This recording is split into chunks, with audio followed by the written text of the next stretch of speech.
Bienvenue sur le podcast Auto-Reverse, le podcast qui fait repenser à sa vie et à une époque depuis le siège de nos différentes voitures. Le concept est simple.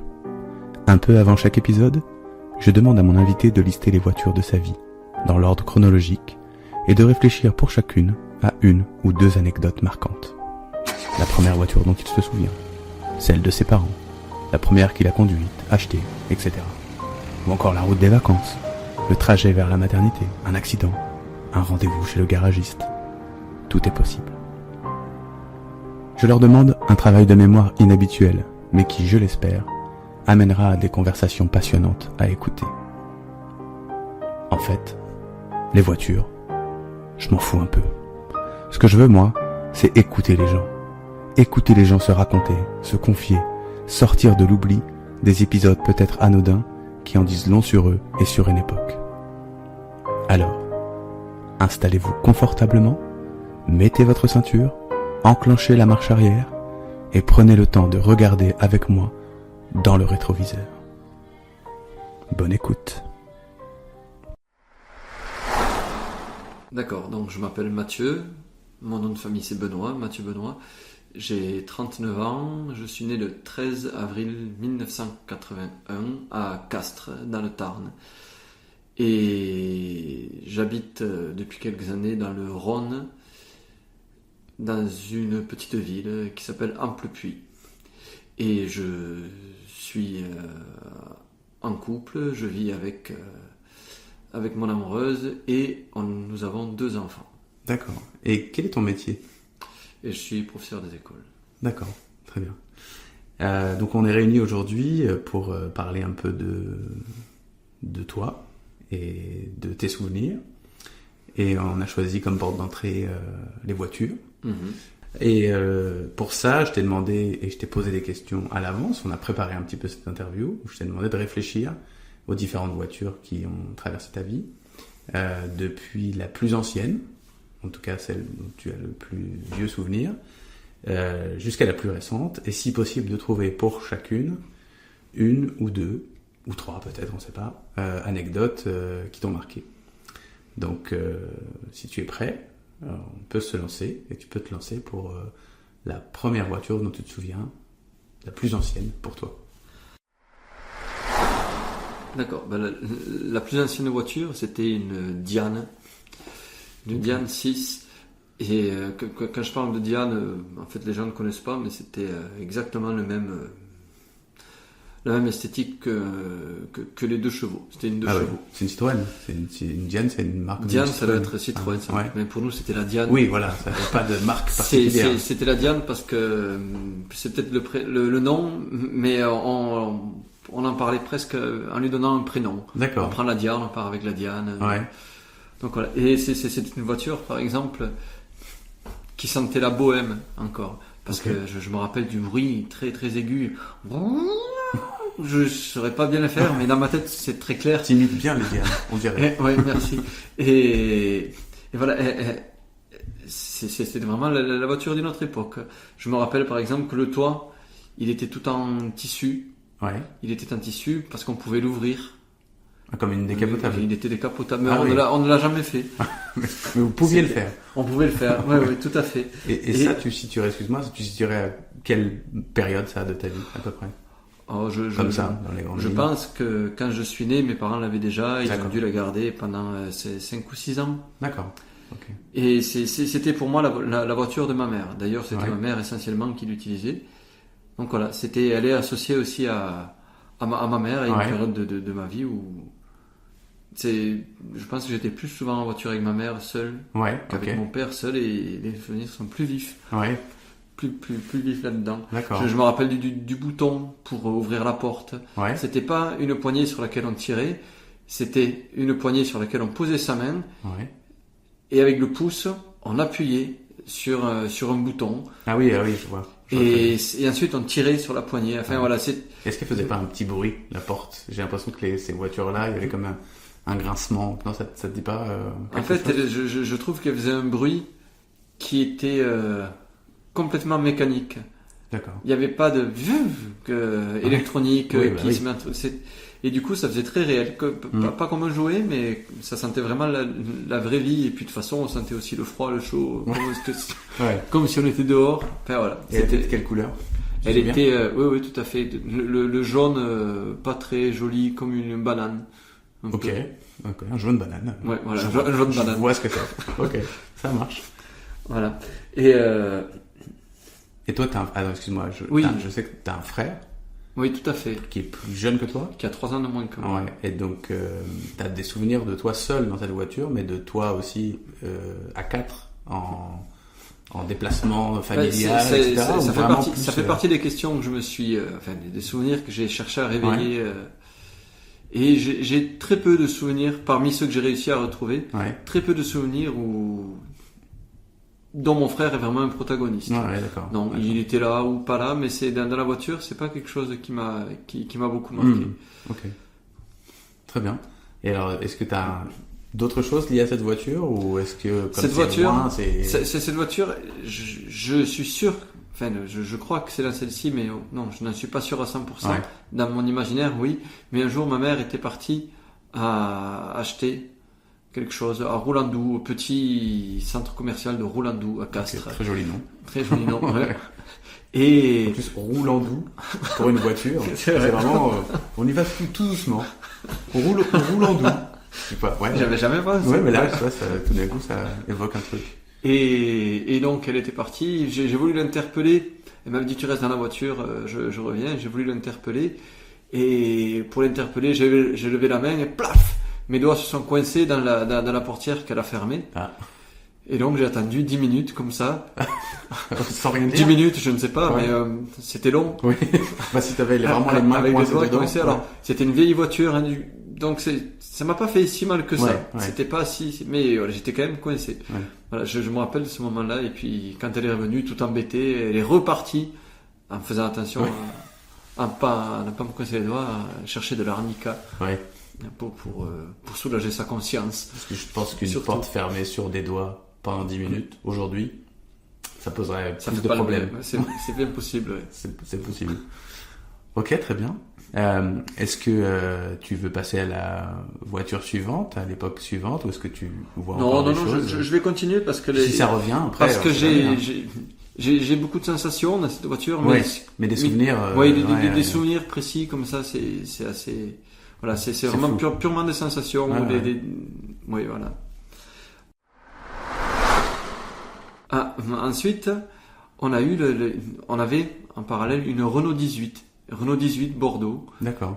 En parallèle, c'est-à-dire en même temps, mes parents avaient une voiture chacun. D'accord.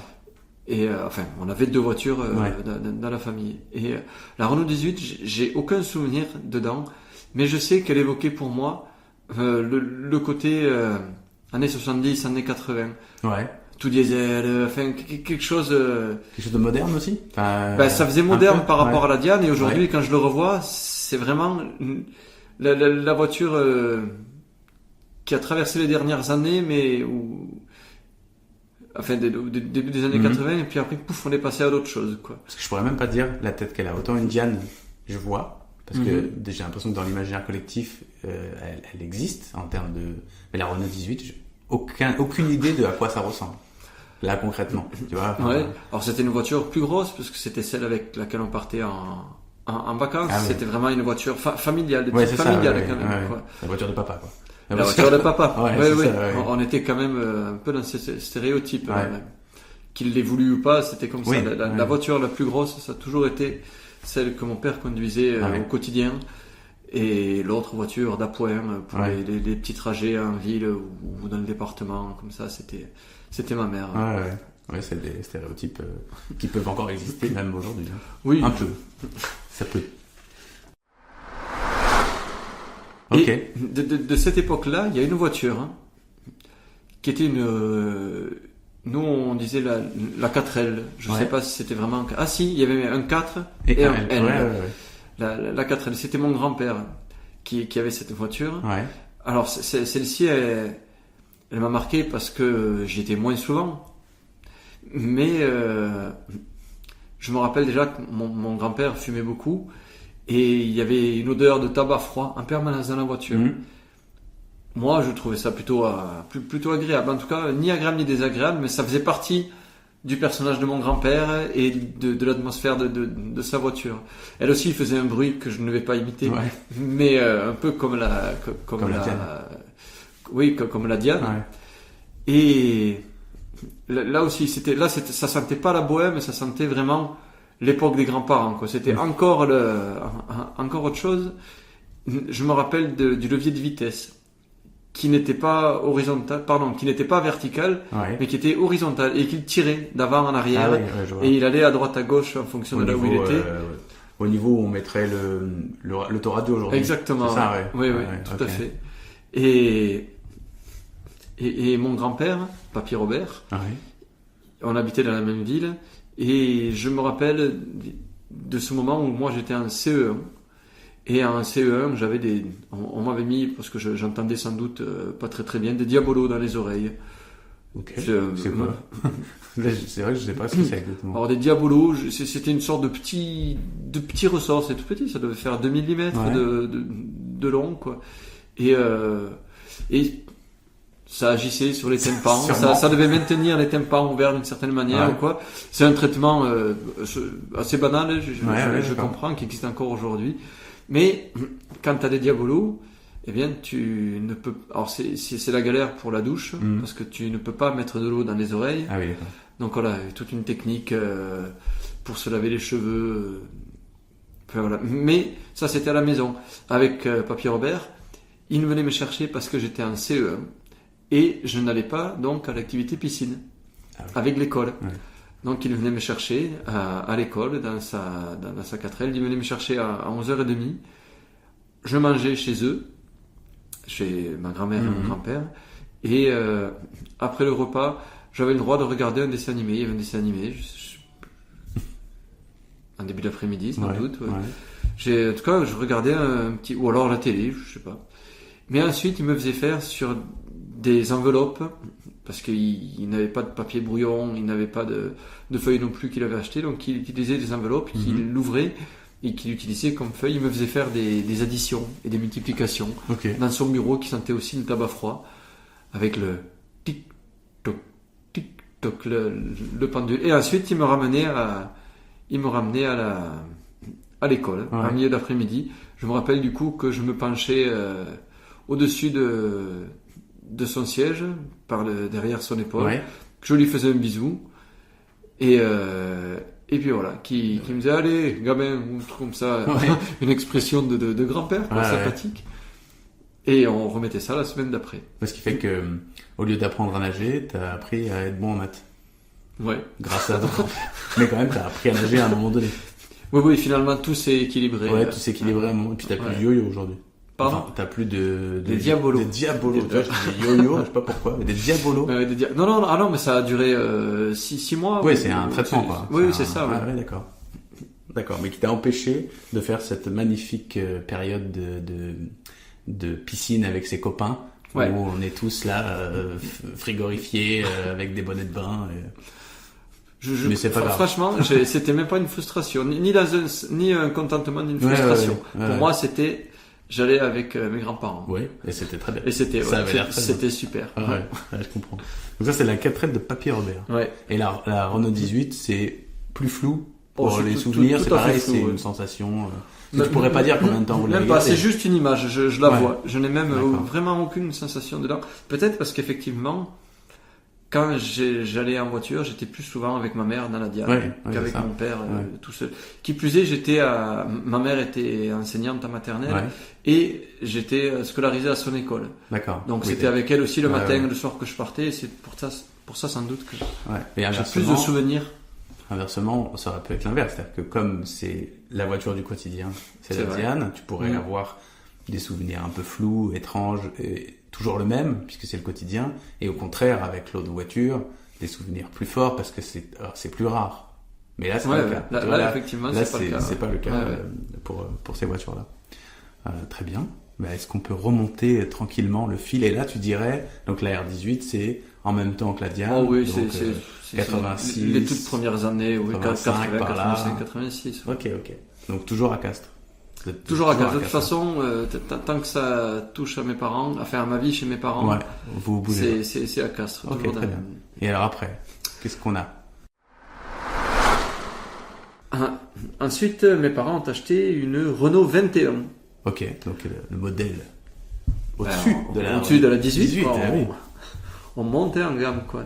Et alors dans la Renault 21, ce que j'ai noté quand tu m'avais demandé de réfléchir un peu aux voitures, les souvenirs sont plus précis.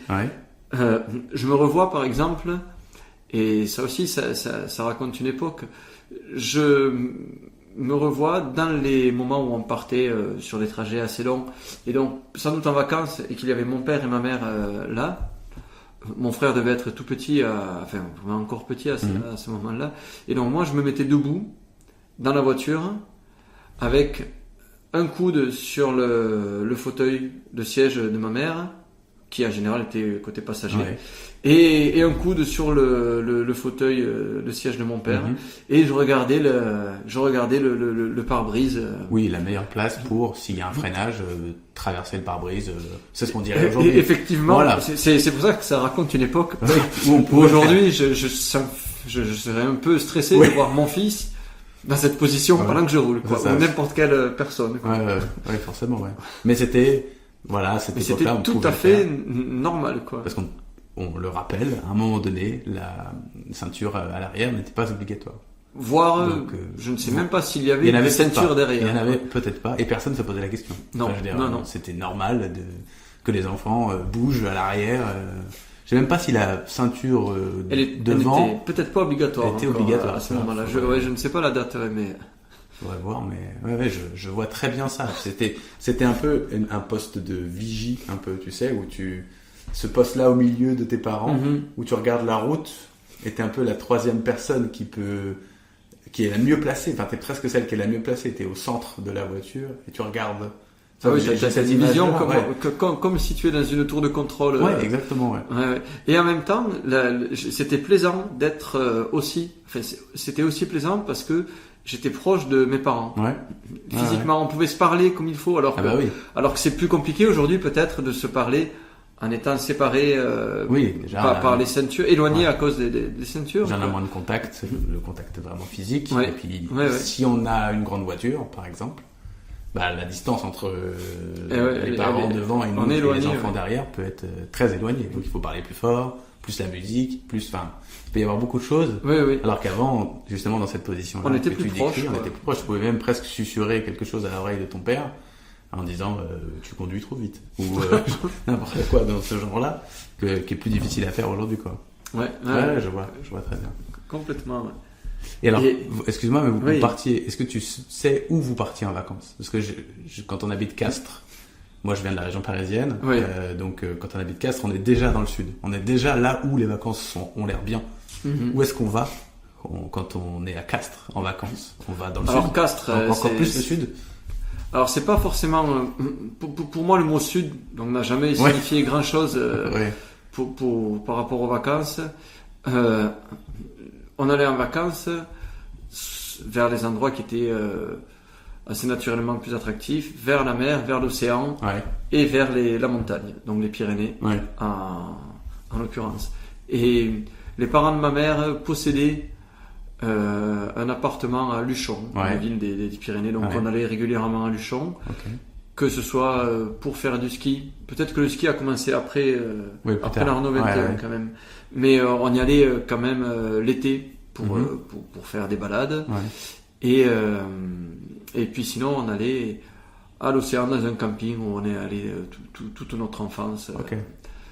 Et de temps en temps à la mer, mais à la mer Méditerranée, comme c'était beaucoup plus près que l'océan, il fallait 1h30, 2 heures en fonction de là où on allait, c'était souvent pour la journée. C'est que la route des vacances, j'ai l'impression quand on est vers Castres et qu'on va en Méditerranée, semble du coup moins longue, enfin vous paraît moins longue que ce que les gens du Nord ou de la région parisienne connaissent. Elle est tellement moins longue qu'on partait souvent pour la journée. On partait le matin tôt et à 21h, 22h on était de retour. Et, un samedi, c'était envisageable d'aller à la mer. C'était tout à fait envisageable et c'est ce qu'on faisait régulièrement Après, nous, on était plus attirés par l'océan, et donc du coup, l'océan, ça faisait déjà 4-5 heures de route. Oui, c'est un autre... Donc il y avait... là, ça sentait vraiment la route des vacances, quoi. Oui, ça je comprends. Et d'ailleurs, c'est l'autre souvenir marquant que j'ai, enfin un autre souvenir marquant que j'ai là, c'est que quand on partait pour aller à l'océan, on partait pour plusieurs semaines avec la caravane. Et la caravane était accrochée à la Renault 21. Ouais, okay. Et pour pouvoir conduire, le conducteur a besoin d'installer comme 2 petites antennes, des rétros. Oui. Plus larges, enfin des rétroviseurs plus larges, et ils étaient fixés, ceux-là, sur le capot. Ouais. Enfin, sur le capot, sur la rainure de chaque côté du capot, à droite et à gauche. Ouais. Et ensuite, ça partait vers l'extérieur. Il y avait une petite structure qui partait vers l'extérieur. Et les 2 rétroviseurs, au bout de cette structure un peu triangulaire. Et il faut les régler, ces rétros. Et donc, il y a le fonctionnement, c'était que mon père se mettait au volant. On n'était pas encore parti de la maison et on savait que ça allait durer longtemps. Ah, les rétros. Là, pour le coup, je revois mon frère avec son air... encore les rétros, vivement que... et parce que, du coup, mon père il disait plus haut, non, trop, non, plus bas, plus haut, non. Et voilà. Et puis c'était rare qu'il n'y ait pas de tension. Ça allait avec, ça faisait partie de l'ambiance des vacances. Ça commençait. Ah, ça commençait. Et du coup, une fois que les rétros avaient été réglés et que par nature ça avait créé des tensions, eh ben les premiers kilomètres se faisaient tendus, dans un silence assez grand. Je vois. Là, ce qui peut arriver, alors vous aviez peut-être ça aussi avec la Renault 21, c'est les bagages, le moment où le papa souvent essayait de faire rentrer tous les bagages dans la voiture. Alors non, vous aviez pas ça vous? Puisqu'on avait la caravane. Eh oui. Et que c'était dans la caravane que se passait plutôt le rangement. Ah oui. Donc c'était vraiment les rétros. Le point de tension. Le point de tension c'était les rétros. Et c'était, je crois, un moment que ma mère appréhendait. Oui. Aussi, j'imagine. Que c'était pas le meilleur moment de la journée. Bah non. Surtout si ça lançait l'ambiance des premiers kilomètres. Alors que normalement, c'est justement le moment où on se dit, allez. Oui, c'est parti. Ça y est, c'est là, c'est alors cool. Que là, non, il fallait quelques minutes avant de relancer une petite discussion. Sinon, ça va, toi? Oui, ça va. Ouais, je vois très bien. Alors donc, vous avez une caravane. Et on avait une caravane. Ok. Qui dormait chez vous, dans le jardin?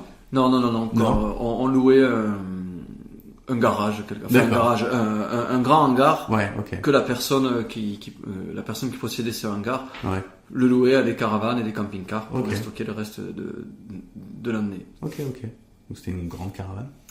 C'était une caravane où on pouvait dormir à 4. Donc c'était, je me rappelle de la première caravane qu'on avait achetée qui était vraiment grande. Et je saurais pas dire comment elle est maintenant, mais elle était vraiment grande, elle faisait longue, elle était plus grande que la plupart des caravanes qui étaient dans les campings où on allait.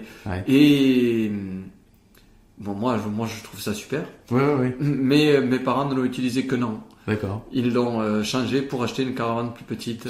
Plus ergonomique, plus facile. Peut-être plus facile à manœuvrer, peut-être moins lourde aussi à conduire. Parce que plus elle est lourde, plus ça dépense d'essence aussi, je ne sais pas. J'imagine.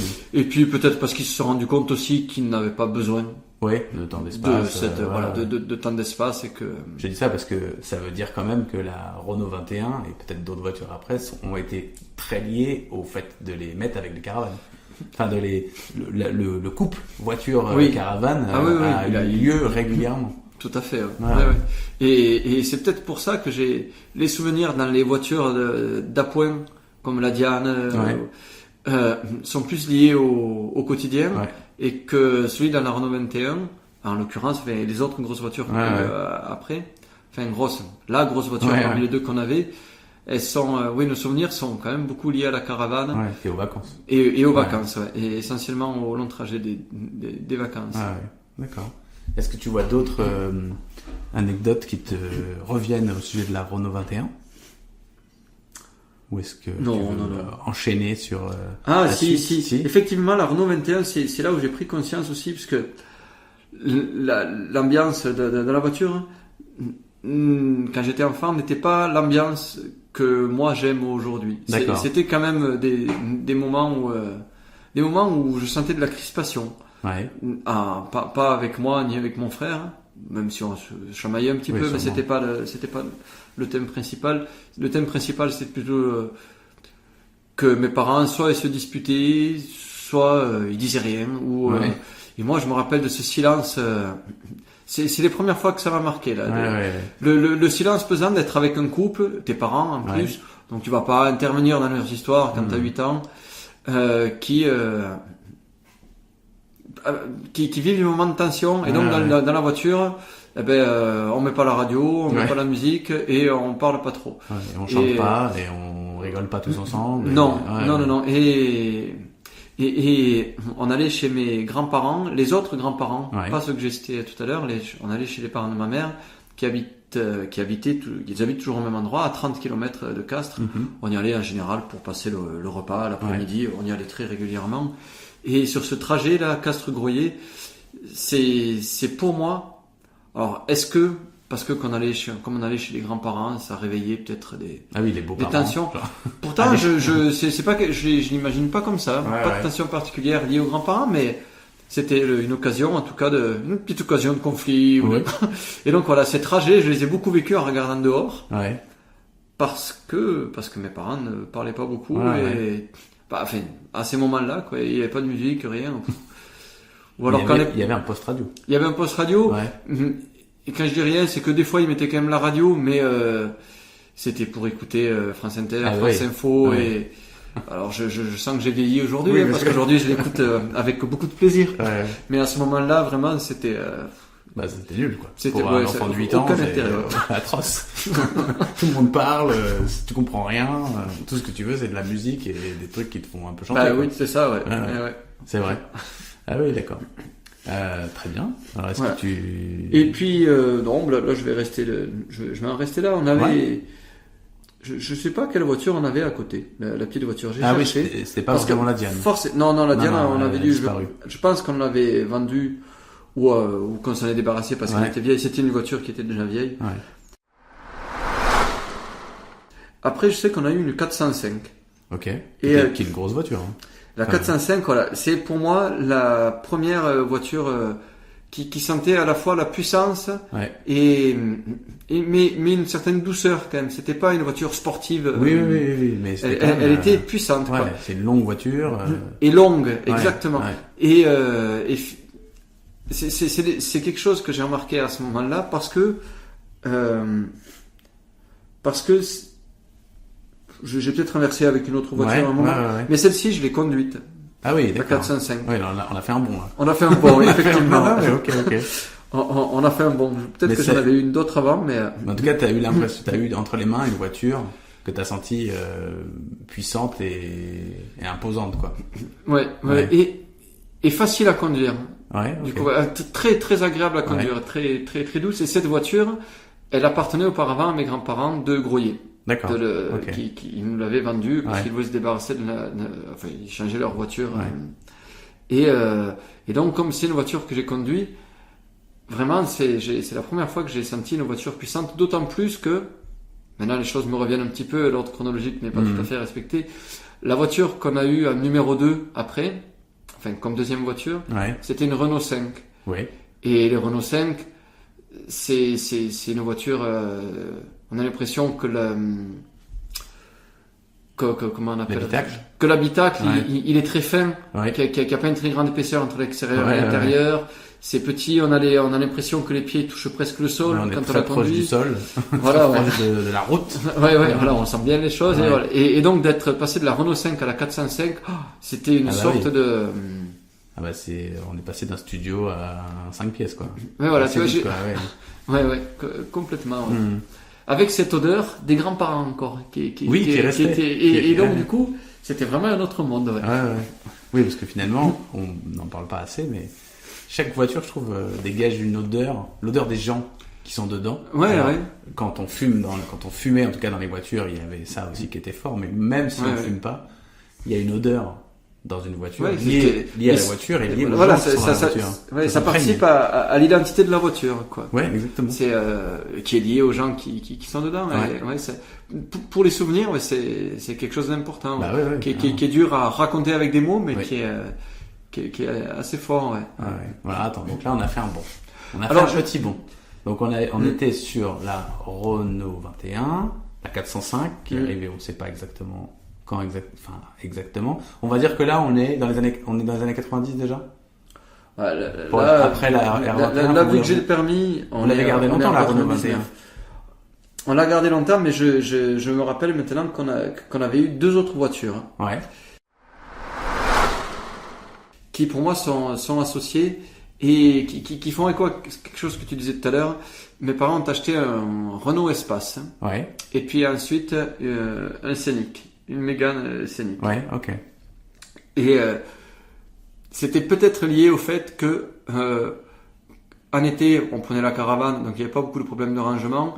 Mais quand c'était pas l'été, quand on ne partait pas avec la caravane, quand on allait par exemple au ski, puisqu'on a eu de la chance d'aller au ski une semaine par an, tous les ans. Eh bien, peut-être que la Renault 21, ça commençait à faire juste, parce que moi j'étais pré-ado ou ado, mon frère 3 ans de moins.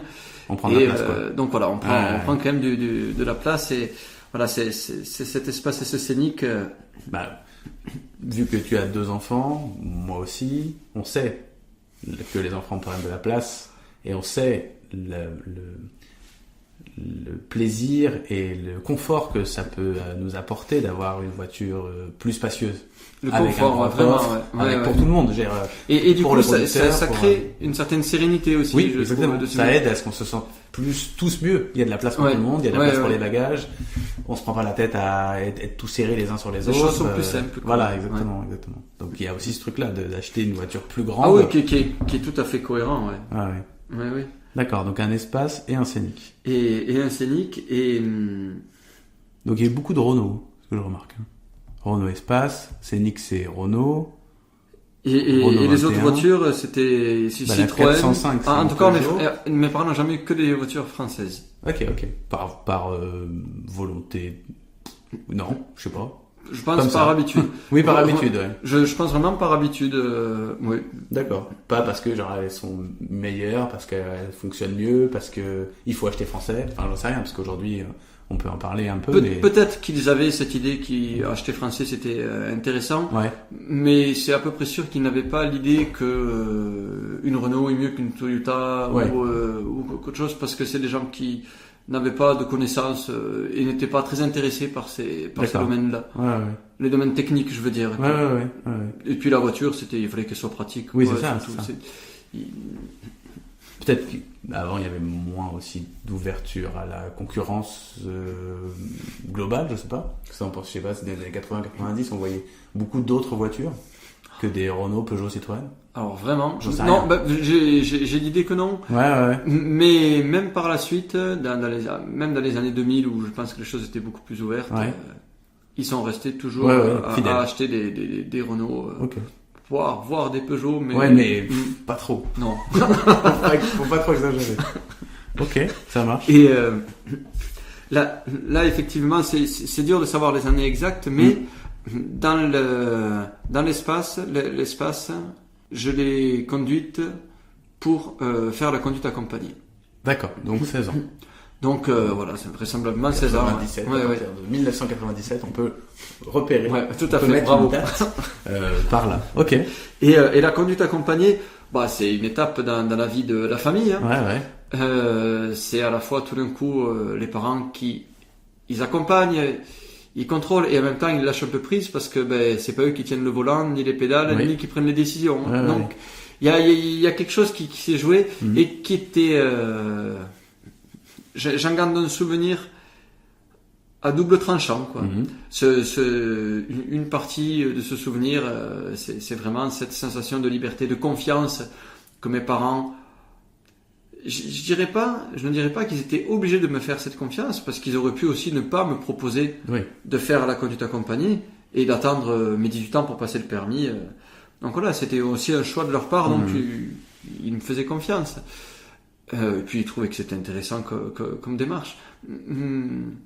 Et en même temps, c'était quand même essentiellement avec mon père des moments qui n'étaient pas simples à gérer, parce que entre la peur, moi, la peur peut-être de décevoir, la peur de mal faire, la peur de me faire gronder, et lui, la difficulté à lâcher prise, la peur aussi qu'on ait peut-être un accident, la responsabilité qui était la sienne, puisque c'était lui qui était responsable quand même. Enfin, tout ça mêlé avec une personnalité un peu irascible de mon père, c'était des moments qui étaient compliqués que j'appréhendais. Et c'est dommage pour l'apprentissage de la conduite. Oui, c'est dommage. Des moments comme ça, mais malgré tout, c'est assez courant parce que justement les parents, je pense que c'est assez dans la conduite accompagnée, vivent ce truc-là où t'aimerais être pédagogue, t'aimerais être bienveillant, mais quand même ton enfant a une voiture entre les mains. Et on est à 110 km/h. Voilà, donc il y a quand même des sacrés risques quand même. Voilà, il faut. C'est pas rien, et puis c'est maintenant qu'il faut prendre la décision. Freiner, accélérer, tourner, pas tourner. On peut pas en parler. C'est ça, Enfin, voilà, il y a une notion quand même de danger lié à la conduite qui est pas simple à gérer. Et étant donné que c'est si classique qu'il y ait des tensions, je fais pas de reproches particuliers à mon père, d'autant plus que j'attendrai de voir moi comment je ferai quand ça se produira et que je serai accompagnateur de mes enfants si ça se passe comme ça. Mais il se trouve qu'avec sa personnalité, effectivement, ça aurait pas pu se passer autrement.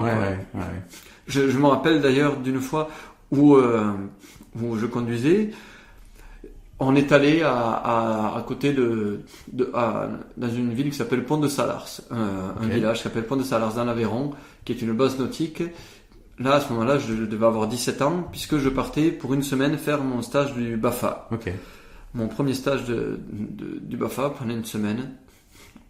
Et je le faisais avec un très bon ami à moi, qui s'appelle Yannick, que je ne côtoie plus maintenant, mais quelqu'un avec qui on était très très proches. Et les parents de Yannick sont venus nous chercher à la fin du stage. Et à l'aller, c'est mes parents qui nous ont emmenés au stage. Et il y avait à peu près 2 heures de route pour aller de Castres à Pont de Salars. Et c'est moi qui ai conduit, puisque c'était la période de la conduite accompagnée. Et mon père et ma mère étaient là tous les deux, parce que comme ça, après, ils ont dû faire...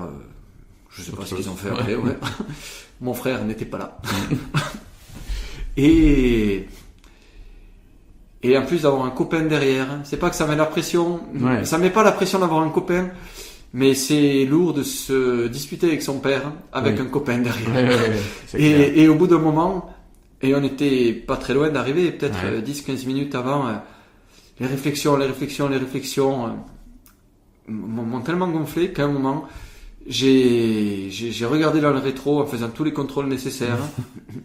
J'ai mis le clignotant, je me suis mis sur un petit parking de gravier, pas de gravier, mais un peu du gore, des gravillons. Voilà, un truc de terre et de gravillons. Je vois l'idée.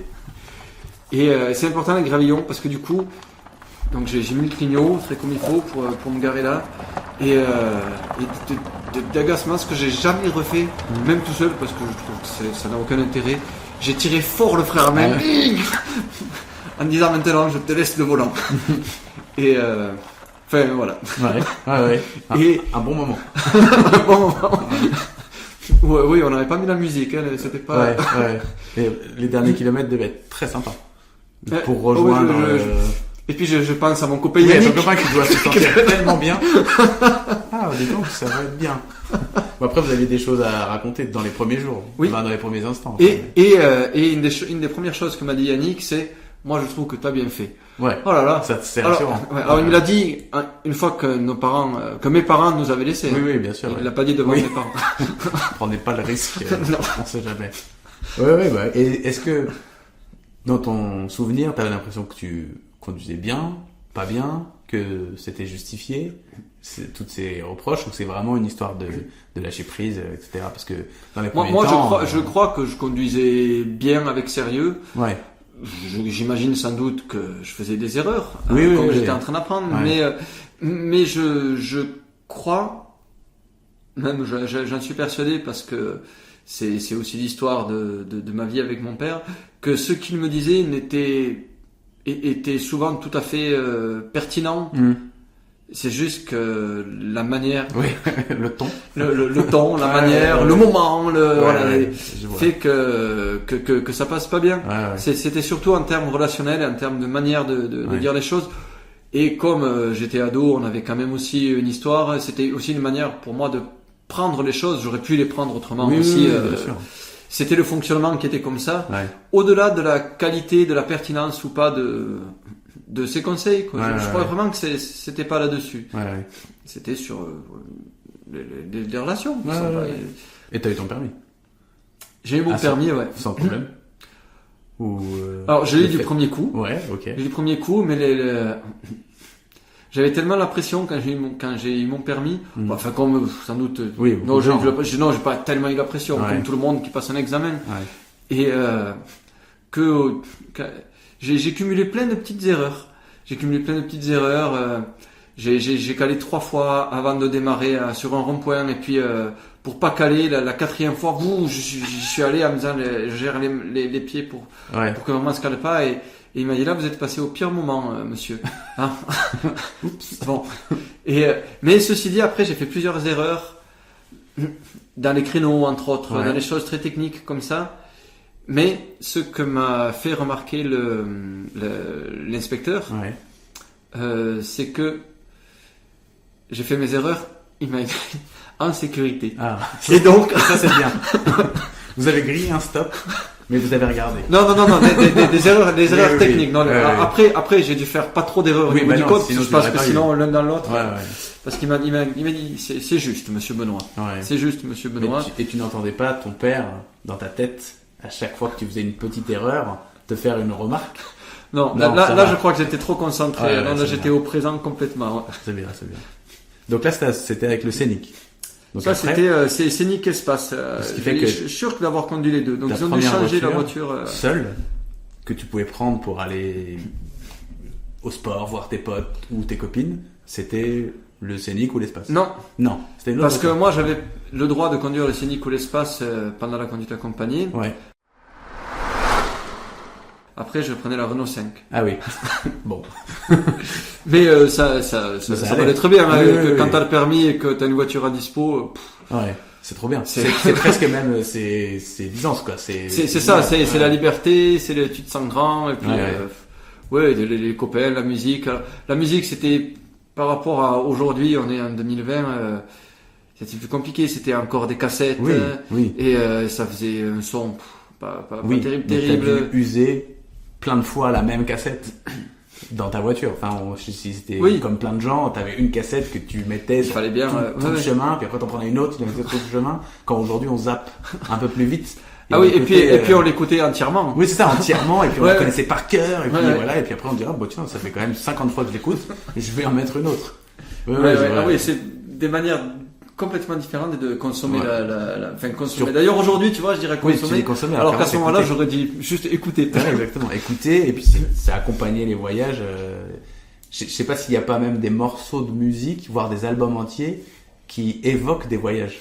Tu vois, tu vois, j'en ai pas, mais je suis sûr que si je fouille dans mes, dans mes cassettes d'avant, pour que je retrouve quoi, ça va t'évoquer, tiens, ça, je sais que c'était ce voyage-là, par exemple, ou ce chemin-là, ou avec cette personne-là, parce que on a chanté sur toute la route et que, enfin voilà, il y a des trucs comme ça. Mais tout à fait, Je sais que, c'est une anecdote, tu sais qu'avec ma femme, il y a un album de Trio, a été surusé dans la voiture parce qu'on l'a mis et on l'a écouté et on l'a chanté et pendant des kilomètres et des kilomètres, et on le connaît par cœur. Et c'est lié à ça, tu vois. Donc il peut y avoir, je pense, dans la musique et sur les trajets et les voitures, tout ce truc-là. Ça fait partie de même que l'odeur, exactement. Tous les 5 sens, il y a quelque chose qui est lié au souvenir. Quand on les met en faisceau, ça représente un moment, une voiture, une personne. Et alors ta Renault 5, elle était de quelle couleur? Elle était grise. Ok. Elle s'appelait Coup de cœur. Et donc elle avait. Elle s'appelait coup de cœur ou c'était une Renault 5 coup de cœur? C'est toi qui l'as baptisé? Non, je l'ai pas baptisé. Ouais. Non, c'était collection coup de cœur. Puis il y avait marqué coup de cœur. Avec il y avait un petit bandeau rouge et gris autour avec marqué coup de cœur. Ah ouais. C'était romantique un peu. Ouais. Non, c'était ta voiture. Non, sans plus, t'as pas permis de draguer plus. C'était plus, ça fait plus enfantin que romantique. Ouais, c'était, peut-être, ouais. Mais ouais, j'aimais bien. Enfin, c'est pas que j'aimais bien, c'est que c'était elle. Ouais, mais c'était la voiture de plutôt de ta mère, du coup? C'était, ou c'était vraiment ta voiture? C'était la voiture de ma mère, et justement, tu vois, je me disais, mais, est-ce qu'on en avait 3? Ouais. Non, on en avait pas 3. Je sais pas. Je me demande si c'était pas à l'époque où ma mère, d'ailleurs, si c'est sûr, elle avait changé de lieu de travail et elle travaillait vraiment proche de la maison. D'accord. Donc elle pouvait, je pense, très facilement y aller à vélo, à pied même. Oui, donc toi, donc je pense que je pouvais aussi utiliser. Ouais. Parce que toi, t'en avais besoin de ta voiture, ta R5, là, t'en avais besoin parce pour aller. Parce que je l'ai utilisé. Quand pour les études, j'ai redoublé une année au lycée. Ouais. Donc la dernière année au lycée, j'avais déjà mon permis. Ah, t'allais au lycée en voiture? Non. Ah non. Non, justement, j'allais pas au lycée en voiture. Ça, c'est la classe, ceux qui allaient au lycée en voiture. Non, je n'y allais pas, mais donc, mais je l'utilisais. Mais je l'utilisais, à mon avis, pas aux horaires de travail de ma mère. Oui, d'accord. Je l'utilisais pour aller, pour sortir voir les copains le week-end. Ah si, je sais. Ouais. C'est l'époque où j'ai eu ma première histoire d'amour longue, qui a duré 3-4 ans, avec une fille, Ludivine, qui habitait à Toulouse. Donc Toulouse, 1h15 à peu près de route. Et donc on se voyait très régulièrement. Quoi. Et ce qui a fait dire à mon grand-père, d'ailleurs, celui de la 4L, qui n'avait plus la 4L, quand j'ai eu le bac, il m'a dit, avec un accent en roulant les airs, il m'a dit, moi je croyais que tu l'aurais pas le bac, hein. Je savais que tu allais tout le temps à Toulouse tous les week-ends, je me dis, c'est pas possible, il l'aura jamais. Je l'avais eu. Comme quoi on peut faire les deux, être amoureux et avoir son bac. Exactement. C'est possible. Tu l'as prouvé. Je l'ai prouvé. C'est possible. Ok. Et donc du coup, j'allais le week-end régulièrement à Toulouse, ou alors c'est elle qui venait, qui se faisait amener par ses parents, ou en train, parce qu'elle elle avait 2 ans de moins que moi, donc elle n'avait pas le permis. Et un truc qui m'a marqué après coup, sur le moment, là aujourd'hui, tu vois, j'en parlerai, je changerai. Je veux surtout ne pas reproduire ça avec mes enfants, quiconque, et je le dirai explicitement. Mais mon père, c'est surtout le côté pression, tac. Ma mère, c'était plutôt plaisir, on discute, détendu. La conduite accompagnée avec elle était tout à fait différente. J'imagine. Et donc mon père me disait, il faut rentrer T'as cours lundi, tu rentres à 19h de Toulouse, de ton week-end toulousain. Et 19h, ça voulait dire partir à 17h30, 17h15. Mais moi, je suis pas quelqu'un qui fait les choses à l'avance, que je les fais plutôt au dernier moment. Et enfin, en tout cas sur les horaires comme ça. Et donc du coup, je partais tout le temps en retard. Pour arriver à 17h, c'était pas possible. Alors, à 19h. Si, à 19h. Et si j'arrivais à 19h15, ça passait encore, mais je crois que 16, déjà, c'était trop. La pression montait, quoi. Et donc, je me revois rouler sur des lignes droites, et je revois exactement ces lignes droites entre Toulouse et Castres, avec beaucoup d'arbres autour. Et je me rappelle, je voyais le compteur, j'étais à 160. Ah oui. Et dans la Renault 5, ça bouge. Oui, ça vibre. Tu tenais bien le volant.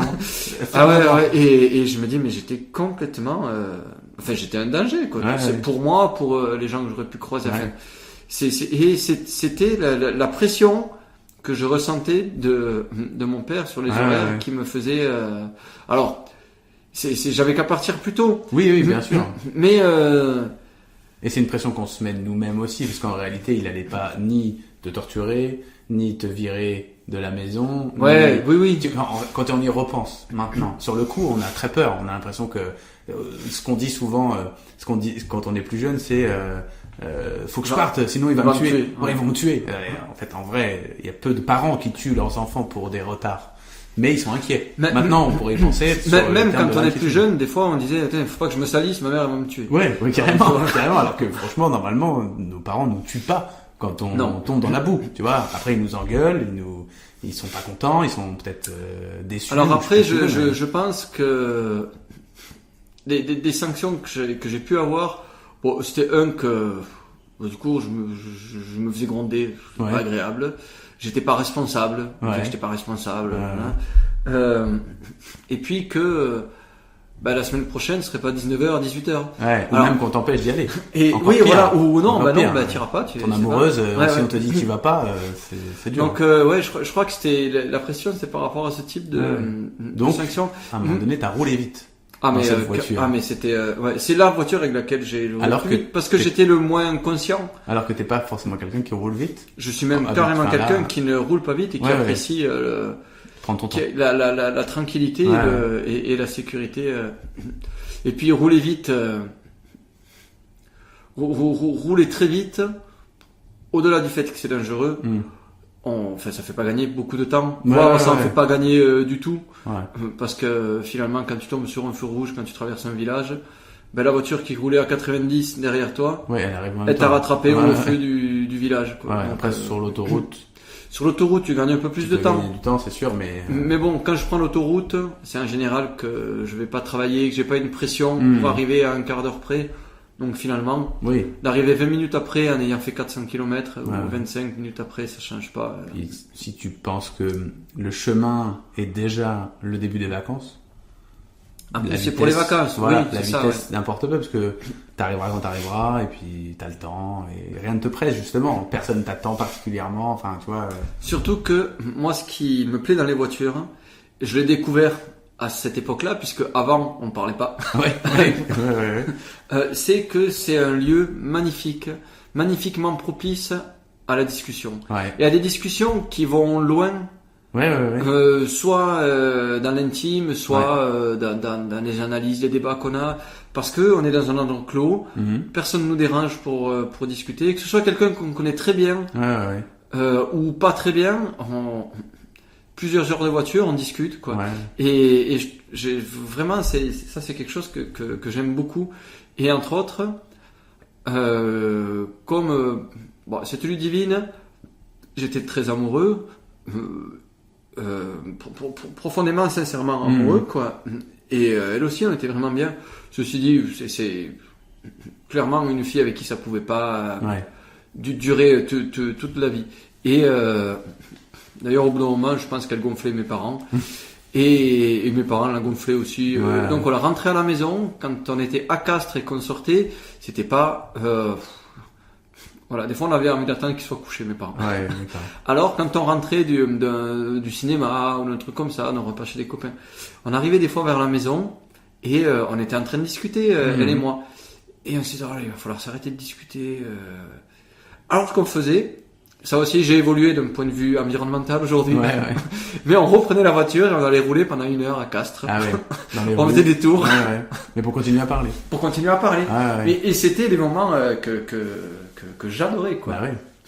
En plus, après, là, c'est peut-être pas le cas là, mais j'ai l'impression que la voiture, surtout quand on roule, il y a aussi cette possibilité-là que le conducteur regarde la route, que le passager regarde la route, et c'est une conversation où on est chacun en train de regarder la même chose sans être obligé de se regarder et que donc on peut, alors de temps en temps on se regarde, on tourne un peu la tête, etc. Mais il y a un côté, on peut se dire des choses des fois sans, ou même, je sais pas, des choses un peu intimes et personnelles, un peu sans se regarder, comme si on était un peu tout seul sur notre siège, dans notre bulle, je sais pas si il y a peut-être moins de gêne parce qu'on n'est pas les yeux dans les yeux. J'ai l'impression. Parce qu'on voit moins les expressions du visage.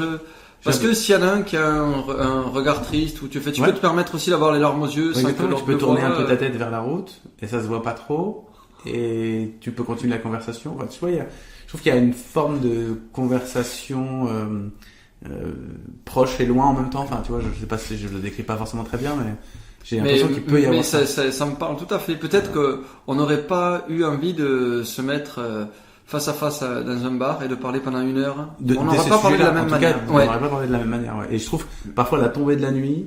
Il y a ces trucs-là aussi qui arrivent dans les voitures quand on roule un peu le soir ou quand on part ou très tôt le matin et que personne dort. Il y a ce côté-là où tout d'un coup la conversation elle bascule sur d'autres choses et je trouve que en effet c'est parlant dans les voitures plus qu'ailleurs. Ouais, je trouve qu'il y a ce truc-là qui est un peu fort. Mais d'ailleurs là je dis un truc qui c'est juste un ensemble de souvenirs et je sais même pas dans quelle voiture c'était, mais je sais que des moments où on était 3, 4 ou 5 avec des copains et des copines dans la voiture pendant 1 heure pour aller quelque part ou juste pendant 20 minutes pour aller dans une discothèque, et bien les moments où on était 4-5 dans la voiture et c'était trop bien. Ouais. C'était très important dans les moments qu'on passait, quoi. Et souvent c'est très drôle. C'est des moments et souvent on s'éclate, on se voilà, ouais. C'est pas des moments où on est avec les parents et on parle pas. Non. Tu vois, et on est gêné, on sait pas quoi dire. Au contraire, c'est des moments de déconne parce que on va quelque part où on sait qu'on va s'amuser, où on part d'un endroit où on s'amuse. On a passé un bon moment ensemble. Pour rentrer, et comme on a passé un bon moment, on est en train de refaire la soirée. Enfin, c'est que des moments avec les copains en tout cas, c'est que des moments souvent très agréables. Et ça, en effet, je trouve que ça tranche complètement avec ce qu'on a connu des voyages en voiture avant. Souvent, alors là, ton cas, peut-être le mien aussi et d'autres, des moments où on parle pas beaucoup et on est derrière et on attend que ça se passe, quoi, tu vois. Là, on attend que ça se passe. Voilà. Là, il y a un côté, au contraire, c'est trop bien. On vit des moments hyper forts, quoi. Donc là, je reprends, t'avais ta R5 que t'as conduit. Donc là, on va dire qu'on est en 98, 99. 99. Oui, c'est ça. 98. Oui, c'est 2000 presque. Et alors après, est-ce qu'il y a une autre voiture qui arrive? Alors après, ou elle dure longtemps cette R5? Elle a duré à peu près la moitié de mes études. Ouais. Et puis t'as fait des études à Castres? J'ai fait des études à Toulouse. À Toulouse, ok. À Toulouse, jusqu'à les 3 premières années d'études, je les ai faites à Toulouse. Et donc, ça correspond aussi. T'habitais à Toulouse, excuse-moi. J'habitais à Toulouse, ça correspond aussi. T'avais ta voiture à Toulouse? Cette voiture-là? Alors, ensuite, on a eu. Alors, soit à Toulouse, je partais avec des copains qui eux avaient une voiture à disposition et du coup qui me ramenaient à la fin du week-end et au début et à la fin de la semaine. Et ensuite, j'ai eu mes parents ont acheté une voiture, une 206. Ouais. Et il y a dû avoir un changement à ce moment-là. Ma mère a dû récupérer la Renault 5 et moi j'ai pris la 206 qui était la voiture d'une copine à eux. D'accord. Qui leur a vendu pour une bouchée de pain, mais qui était très très très très bien, quoi. Et donc j'allais à Toulouse avec la 206. Okay. Et là la 206, je me rappelle, puisque vraiment celle-là elle était pour moi. Ouais. Et que c'était déjà autre chose par rapport à la Renault 5. Ouais. J'avais l'impression d'être dans un luxe que je ne méritais pas, mais dont j'avais pas besoin. Ouais, d'accord. Il y avait ce côté-là, je me dis, voilà, c'est feutré, ça me faisait quelque chose de tout à fait différent. Ouais. Et là, la musique était beaucoup plus forte, elle allait plus vite. Il y avait plus besoin de mettre le starter, parce qu'à la Renault 5, il y avait le starter. Notamment pendant l'hiver. Et l'hiver, je me rappelle que de toute façon, ça démarrait jamais avant la 4e fois. C'était avec moi, j'arrivais jamais avant la 4e fois. Donc voilà, j'ai vraiment gagné en confort avec la 206. Et c'était une 3 portes. C'est la seule fois où j'ai eu une 3 portes. Ça faisait un petit charme aussi, c'est sympa. Moi qui n'avais pas encore d'enfant et besoin de... Ouais.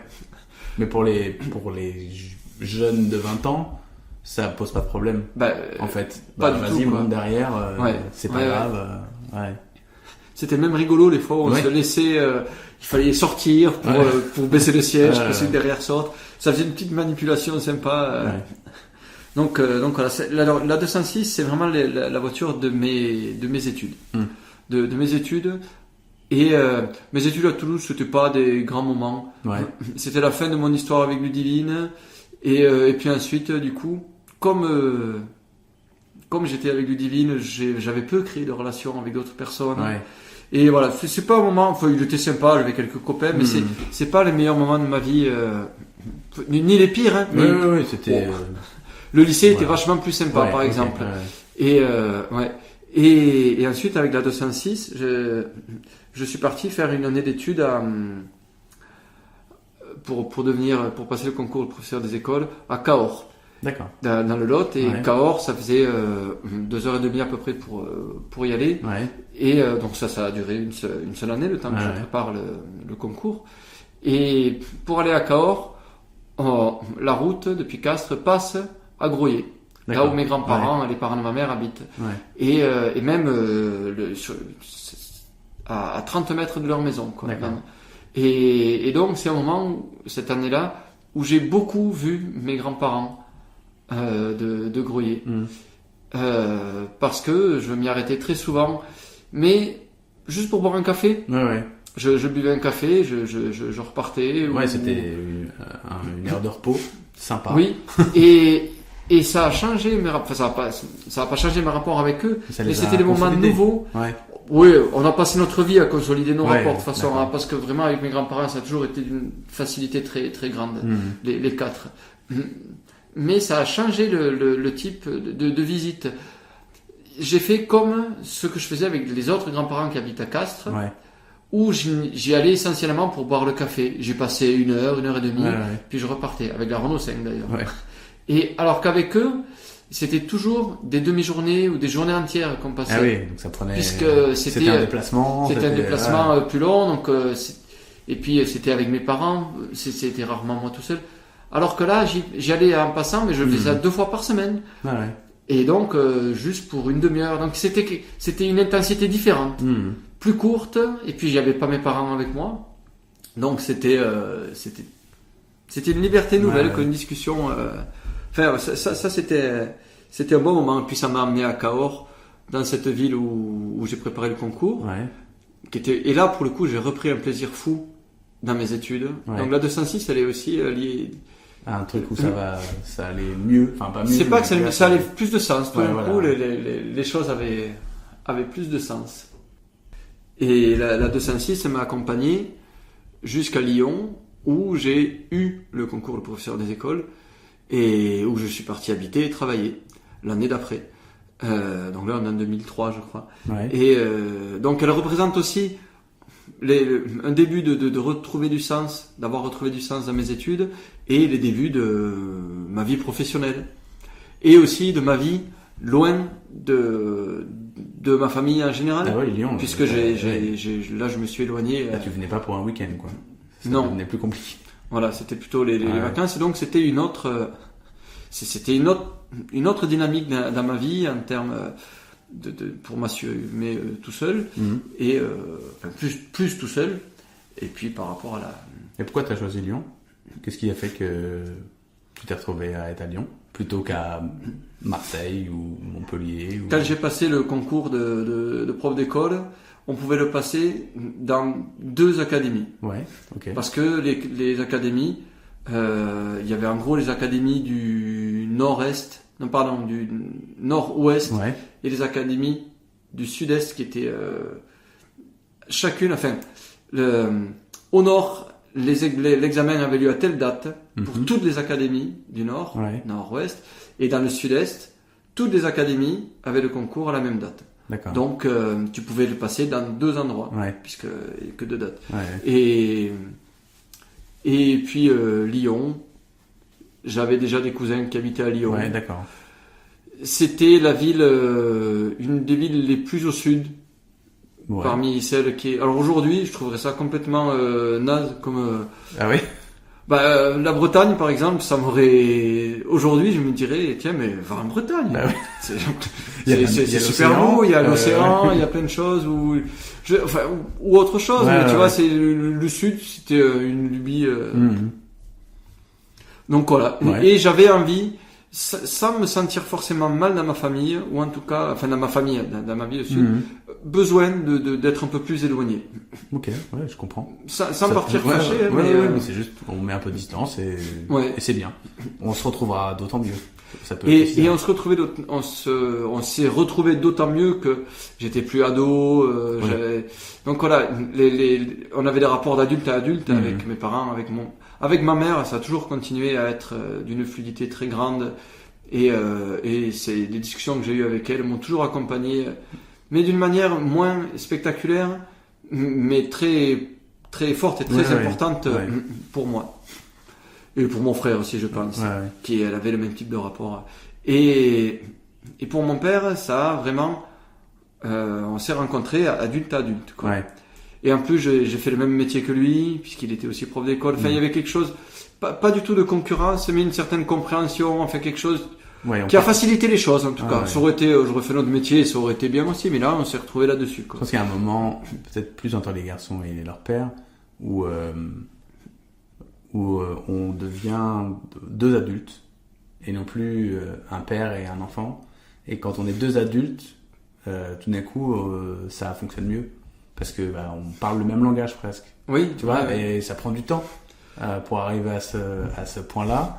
Et des fois ça marche, des fois ça marche pas. Mais j'ai l'impression qu'il faut arriver à ce moment-là quand même, où en effet c'est deux adultes qui se rencontrent et qui se disent en fait on est pareil. C'est-à-dire on a un métier, on a des responsabilités, on a plein de choses, et comme toi en fait. Ouais, et puis un regard sur le monde d'adulte aussi. Oui, une conscience, tu vois, une conscience personnelle qui est liée à ce que eux-mêmes nous ont appris et à ce qu'on a vécu dans notre vie, mais il y a une conscience personnelle et on peut en parler. Et pas juste, je peux pas t'en parler parce que t'es mon père et que on peut pas parler de ça. Enfin, ça arrive en tout cas après. Et puis, quelque chose qui doit faciliter le dialogue, c'est que petit à petit, celui qui grandit, qui devient adulte, c'est pas qu'il trouve tout d'un coup que son père était pas si naze que ça, ou qu'il a pas si mal agi ou quoi. C'est que on sort un petit peu du jugement. On juge peut-être encore les actes ou quoi, les manières de faire qui n'étaient pas idéales, mais c'est plus facile de le comprendre. Parce que on se dit aussi, tiens, lui aussi, il a eu sa propre histoire, lui aussi, il a fait comme il a pu, lui aussi, il était peut-être pas si heureux que ça quand on s'engueulait tout le temps, lui aussi, il avait des schémas dans sa tête dont il n'a pas réussi à se départir. Enfin, on est dans une compréhension plus grande. Et donc ça apaise un peu plus les choses. On est moins dans le côté passionnel, émotionnel tout le temps. Et le rejet de tout. Enfin, tu vois, alors là, il y a un côté peut-être une tolérance, peut-être qui est plus forte. Ouais, une tolérance et puis une compréhension en tant qu'adulte que quand tu es adulte, tu fais aussi comme tu peux. Ouais, carrément. Moi je me disais pourquoi il fait pas comme ça chez mes potes, c'est vachement mieux. Mais en fait non, les copains de mes potes ils faisaient aussi comme ils pouvaient. Forcément. Donc voilà, ça c'est cette compréhension de se dire en fait il a fait comme il a pu quoi, avec ses défauts, ses qualités. Et puis j'ai lui reconnu des qualités aussi que j'avais du mal à reconnaître avant. Et d'ailleurs dans cette voiture là de 106, de manière quasiment systématique pendant, je dirais 2 ou 3 ans, je redescendais quasiment à toutes les vacances scolaires chez mes parents. Et bien quand je partais de chez mes parents, donc on se disait au revoir, et puis on n'allait pas se revoir pendant plusieurs mois. Je les voyais dans le rétro, là, je vois la rue qui part de tout droit de chez eux, et je les voyais dans le rétro encore pendant 300 mètres.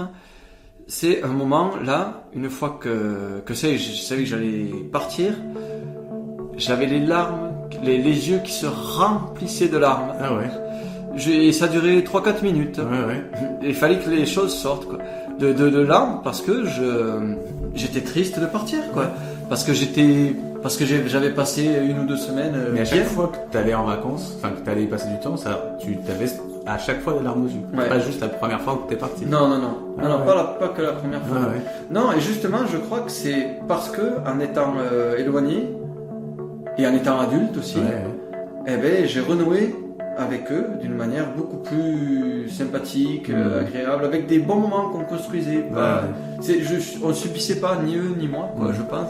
Et le fait de partir. Alors après, au bout de 3 minutes, je revois à peu près là, je suis sur la route. Au bout de 3 minutes, ça y est, tu essuies tes larmes, tu remets la musique, tu mets la radio et hop, c'est bon. Mais ce passage, et il se faisait dans la 206. Là.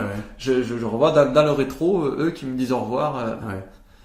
Et eux, tu penses qu'ils disaient ce même genre de truc, ou au contraire, genre, on va être tranquille. Ah non, parce qu'on a peut-être le deuxième qui est encore là, mais Non, il était plus là. Le deuxième, il faisait déjà ses études à ce moment-là. Il avait peut-être même déjà une activité professionnelle aussi. Parce que quand ses enfants partent loin, j'imagine que même s'il y a eu des tensions et que ça fait plein de trucs, quand ils reviennent, j'imagine que ça va être très très agréable malgré tout parce qu'ils reviennent dans le nid et que c'est. Mais il y a un côté nid, ouais. Et puis quand ils repartent, on sait qu'ils doivent repartir. Il va y avoir des petits déchirements, tu vois, des petits trucs. Mais oui. Ça doit exister, quoi. Je pense. Mais complètement. Et au début, je me disais, mais est-ce que tu repars comme ça parce que t'es pas, en fait, t'es pas assez mûr, t'es pas prêt. Et finalement, je me suis dit, non, c'est juste de l'émotion parce qu'on s'aime. Et puis, c'est toujours pas marrant de quitter quelqu'un qui on est bien, avec et qu'on aimerait bien voir plus souvent, mais qu'en réalité, on peut pas parce que la vie a fait que. Oui. Et qu'en soi, c'est pas grave non plus, on part pas en étant fâché, en étant c'est comme ça, quoi. Voilà, c'est la vie. Mais... Et puis surtout que j'allais vivre des moments sympas, et eux, ils continuaient. Et eux, je pense qu'aussi, ils vivaient des moments plus sympas que quand on était à la maison, on se disputait tout le temps. Donc finalement, c'est gagnant-gagnant. C'est bien. Et alors, donc là, t'as dit 2003... Donc, là c'est 2003. Et puis cette 206, je l'ai gardée vraiment longtemps. C'était ma voiture de vacances, ma voiture de tout le temps en fait. Vraiment, je l'ai gardée longtemps. Et enfin longtemps. À ce moment-là, elle est restée plusieurs années. Et j'ai rencontré Silalia qui est la femme avec qui je suis en couple aujourd'hui, avec qui j'ai eu mes enfants. Et elle, pour le coup, dont je suis à peu près sûr qu'elle pourrait être facilement l'amour de ma vie. Et quand on s'est rencontrés, j'avais cette 206. Et donc, je ne sais même plus si on a fait beaucoup de choses avec la 206, mais pendant que... Enfin, j'avais encore la 206 quand on a décidé d'avoir un enfant. Et là, on s'est dit... on sent que ça va être juste au niveau volume. Une 206 3 portes avec un enfant déjà à deux. C'était même si c'était possible. C'est carrément possible. Voilà. C'est aussi qu'on avait les moyens financiers de se dire on va changer la voiture et par rapport à ce qu'on dit tout à l'heure, c'est aussi un confort. Mais c'est qu'on a envie tout d'avoir. Tout à fait un confort. On se dit on sera mieux dans une voiture plus grande. En tout cas.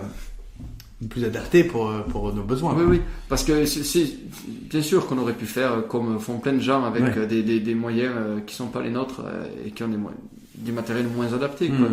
Mais c'est vrai que quand tu peux te le payer, ça vaut le coup. Ça vaut le coup, ça simplifie vraiment la vie. Et donc on a acheté quelques mois avant que notre premier enfant naisse. Donc là, on s'est rencontrés en 2008, mais on a vécu à l'étranger une année, donc on n'avait pas la voiture. On n'utilisait pas de voiture. L'année d'après, on n'habitait pas au même endroit. Elle habitait en région parisienne et moi à Lyon. Donc on ne partageait pas de vie avec la voiture. On ne se voyait qu'en prenant le train. Et donc c'est juste en 2010 qu'on s'est retrouvé à utiliser cette voiture de 106 parce qu'elle est venue s'installer à Lyon avec moi, et donc au bout d'un an, donc là il y a eu une accélération. Pour moi la 206 elle était un peu éternelle, et là d'un coup comment c'est pas des choses séparées. Et donc on a décidé d'acheter une Mégane Scénic. Je me trompe, on n'a jamais eu de Scénic. J'aurais voulu, mais on n'a pas eu ça. On a eu un Kangoo, un Renault Kangoo, et donc qu'on trouvait tout à fait idéal, et on a encore ce même Renault Kangoo aujourd'hui en 2020 parce que c'est volumineux, mais c'est pas très grand, c'est pas tape à l'œil, et ça nous correspond très bien.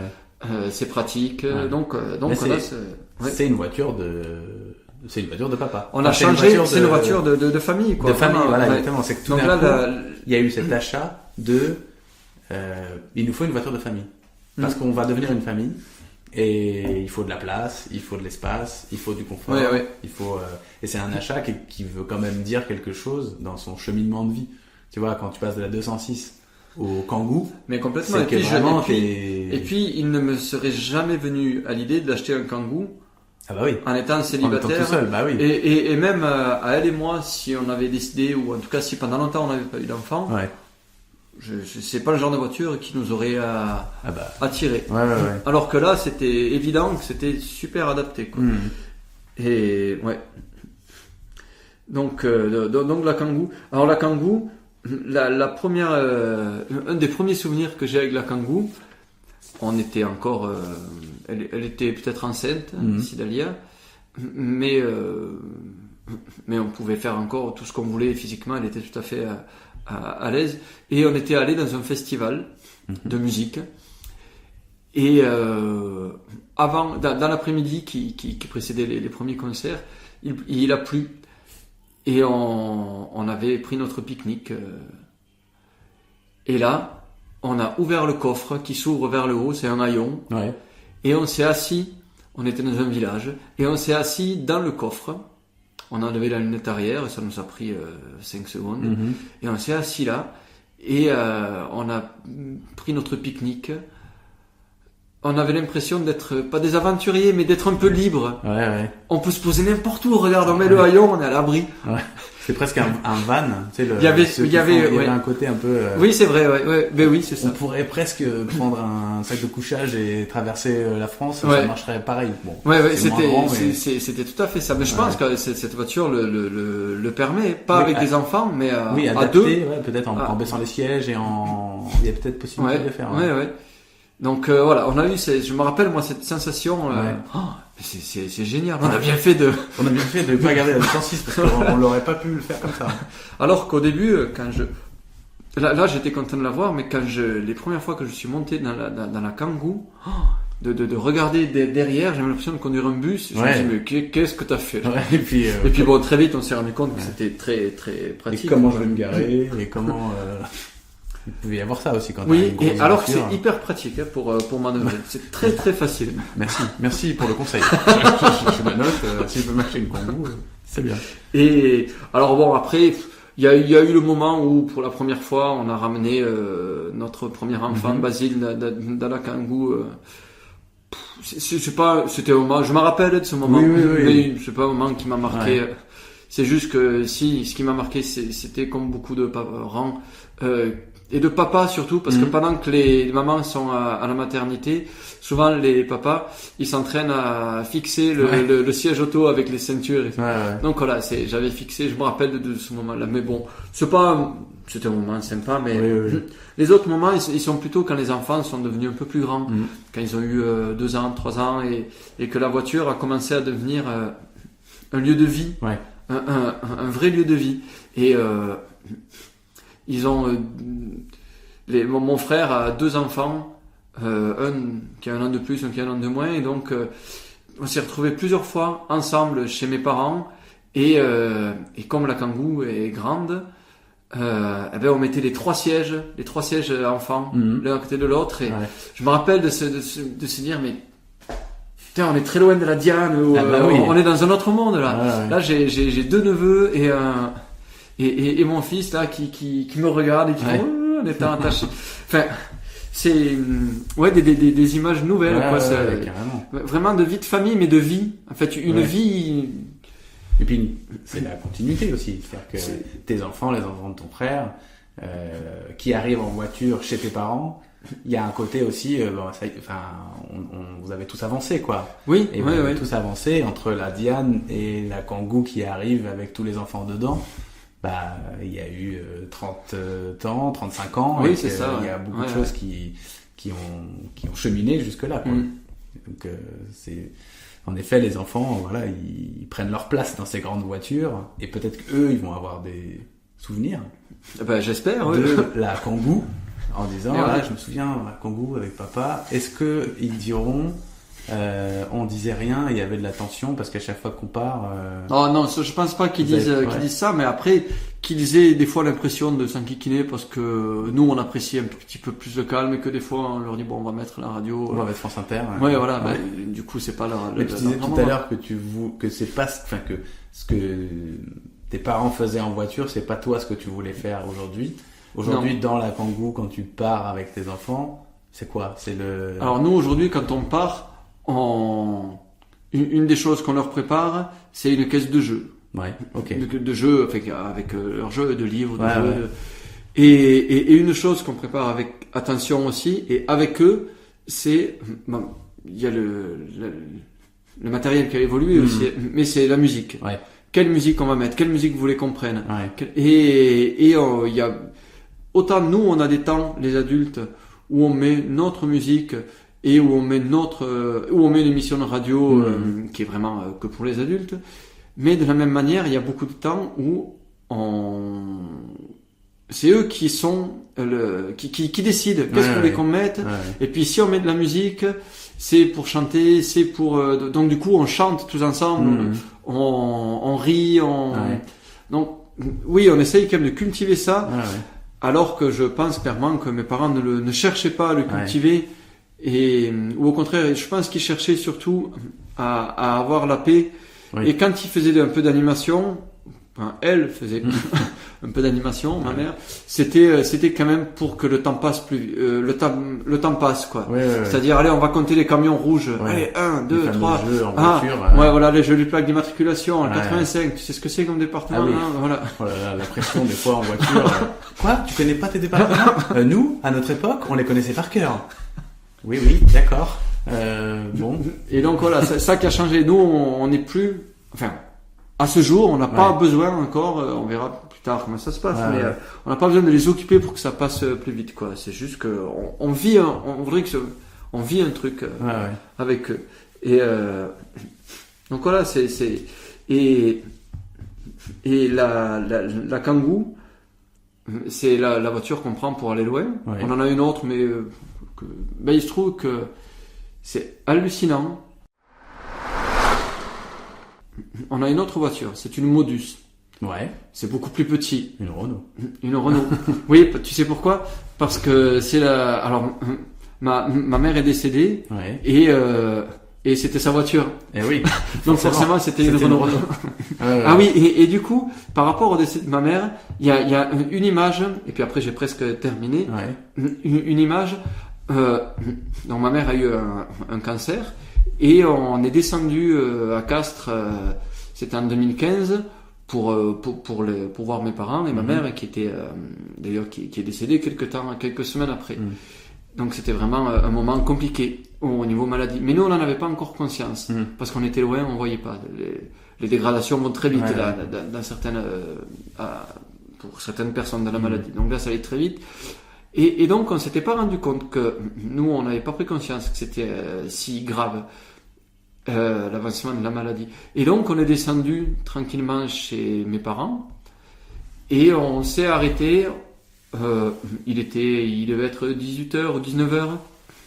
On s'est arrêté pas très loin de Rodez, dans un village pour manger. Et on était bien avec des enfants. Donc avec l'enfant, Sidalia était enceinte du deuxième. Et donc on s'est arrêté, on a mangé dans la voiture parce que la Kangoo, surtout avec un seul enfant, pas très grand, il faisait pas très beau. En plus, on faisait des pique-niques dedans, quoi. Ouais. On pique-niquait dedans. C'était super. Et on a vraiment pris notre temps sur ce parking de ce village pour pique-niquer. Et vraiment, c'était un bon moment, quoi. On s'est vraiment régalé. Et on est arrivé chez mes parents, il était 22h.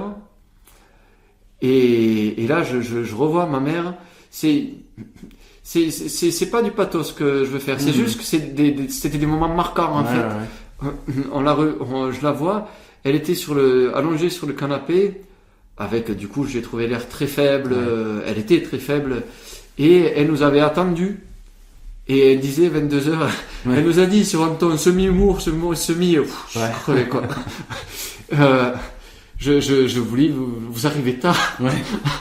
Vous arrivez tard, là, je vous fais un bisou et puis je vais me coucher. Et je sais, donc, ça lui a demandé un gros effort, surtout que il savait pas à quelle heure on allait arriver. On aurait pu arriver à 20h30, comme à 20h40, 45, du coup, ils ont attendu.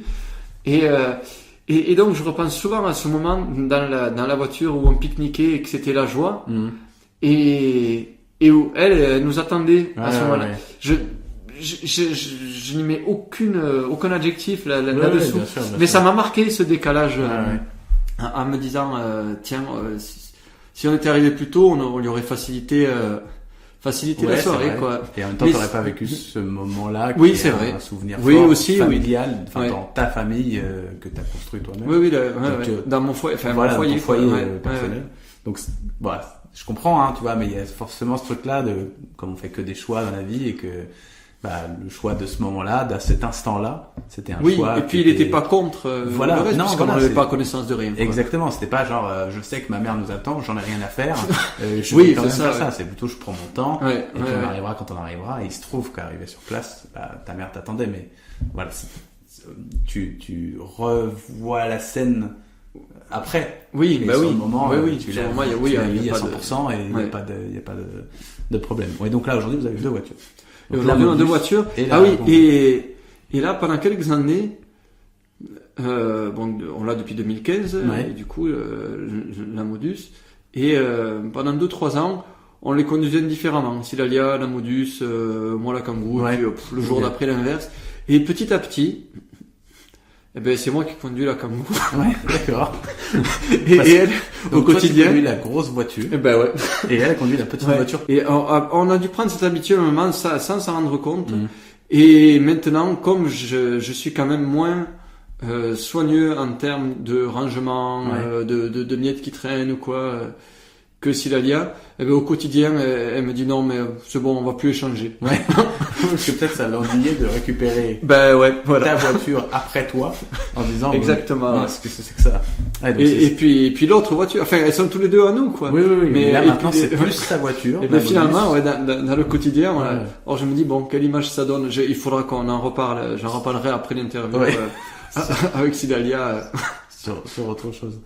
Ok. Et bon, mais cette voiture, elle nous permet encore, là, aujourd'hui, on est venu chez vous, passer une semaine, c'est la première fois qu'on vient passer une semaine chez vous, d'ailleurs. C'est vrai. Et c'est encore lié, c'est une nouveauté, tu vois. Et d'ailleurs, cette de la voiture, elle est garée presque tout le temps devant parce que on l'a prise assez peu ou pour faire très peu de kilomètres, quoi. Et on la prend avec les neveux. Ouais. Alors que c'est une étape plus loin parce que plus loin dans la vie parce que les enfants là, les neveux qu'on prend ici, ils sont plus dans un siège auto, quoi. Ah non. Et il y a vraiment le temps qui passe. Alors, je suis content parce que c'est de manière toujours. J'ai quand même une vie assez simple, même si je me suis plaint un peu de mon père. Ma vie a quand même été relativement simple et fluide sur tous les plans. Ma mère qui décède. Qui dans la plupart des familles, les maladies, les accidents, c'est pas. Et le temps passe. Et là, quand à un moment, on a discuté avec Silalia, on était presque arrivé en Île-de-France. Et je ne sais pas pourquoi. J'ai regardé le compteur de la voiture de la Kangoo et il marque 130 000 km. Pile. Non, là, il était à... Non, pas pile. C'était pas genre le passage. Non, c'était pas le passage. Mais en fait, moi, je croyais qu'elle en avait 90 000 ou un truc comme ça. C'est, tout d'un coup, je me suis dit, waouh, en fait, le temps passe quand même, quoi. Le temps passe, le compteur. Et le compteur, tu peux pas, et puis tu peux pas les remettre en arrière, les compteurs. Non, ça marche pas, ça. Les enfants grandissent, nous on vieillit, la voiture avance, et le tout, très bien. Est-ce que je pense qu'on a fait le tour de toutes tes voitures? Ouais, tout à fait. Tout, ça en fait beaucoup. Oui, tout. Finalement, quand on y pense, il y a eu beaucoup de voitures. Et puis on a parlé 1h30. Mais tu m'avais... En fait, ça m'a permis de creuser, quand même. Et puis, je pense que si je me laisse aller, je pourrais creuser... on pourrait. Je pense qu'on peut encore plus, quoi. Et même quand ce sera terminé, cette interview, c'est... Pour moi, c'est un fil supplémentaire pour aller creuser dans mes souvenirs. Il y a peut-être des choses qui vont cheminer encore. Mais j'en suis sûr. Bon, en tout cas, merci, Mathieu. Merci. Merci à toi, avec plaisir. Salut. Vous venez d'écouter le podcast Auto Reverse. J'espère que cet épisode vous a plu et que vous aussi, maintenant, vous y repensez à ces souvenirs dans vos différentes voitures, à cette époque, à votre enfance, votre jeunesse, votre passé disparu, que vous pouvez soudain faire revivre. S'il vous reste un peu de temps, vous pouvez laisser un commentaire et ajouter de petites étoiles. Auto Reverse est disponible sur toutes les plateformes de podcast habituelles. À bientôt.